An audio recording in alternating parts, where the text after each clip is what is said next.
ಕೇಂದ್ರ ಗೃಹ ಸಚಿವರು ಕರ್ನಾಟಕದ ಸಮಸ್ಯೆ ಬಗ್ಗೆ ಚರ್ಚೆ ಮಾಡಲಿಕ್ಕೆ ಕರೆದಿದ್ದಾರೆ.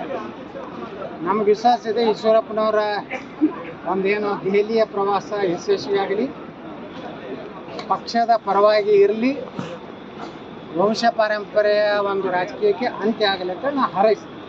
ವಂಶ ಪಾರಂಪರ್ಯ ನಿಮ್ಮೊಳಗಿದ್ದ ಕಾಂಗ್ರೆಸ್ ಇದ್ದ ಇದು ನಮ್ಮ ಪ್ರಧಾನಮಂತ್ರಿಗಳು ಹೇಳಿದ್ದಾರೆ. ಏನಂತ ಈ ಒಂದು ಕುಟುಂಬ ರಾಜಕಾರಣ, ಭ್ರಷ್ಟಾಚಾರ, ಬೇರೆ ಪಕ್ಷದೊಳಗೆ ಅಡ್ಜಸ್ಟ್ಮೆಂಟು ಸರ್ ನಾವು ಅದನ್ನು ಒಪ್ಪುವುದಿಲ್ಲ ಅಂತ ಹೇಳಿದ್ದಾರೆ. ಅವ್ರು ಏನು ಹೇಳ್ತಾರೆ ಅದೇ ಮಾರ್ಗದರ್ಶನದಲ್ಲಿ ಈಶ್ವರಪ್ಪನವರ ಪ್ರಯಾಣ ಯಶಸ್ವಿಯಾಗುತ್ತೆ. ಅವರ ಪ್ರಾಕ್ಟಿಕಲ್ ಅಂತ ಅನಿಸ್ತದೆ. ಈಗ ಈ ವಿಜೇಂದ್ರನ್ನ ಇಳಿಸಿದ್ರೆ ನಾನು ಚುನಾವಣೆಯಲ್ಲಿ ನಿಲ್ಲುವುದಿಲ್ಲ ಅಂತಾರೆ. ಅದು ಅಂತಿಮವಾಗಿ ಪಕ್ಷದ ಹೈಕಮಾಂಡ್ ನಿರ್ಣಯ ತಗೋಬೇಕು. ಯಾರು ಇಳಿಸ್ಬೇಕು, ಯಾರು ನೇರಿಸ್ಬೇಕು, ಯಾರು ಮೂಲಿಗೆ ಗೊತ್ತಬೇಕು ಅವ್ರು ತಗೋತಾರೆ.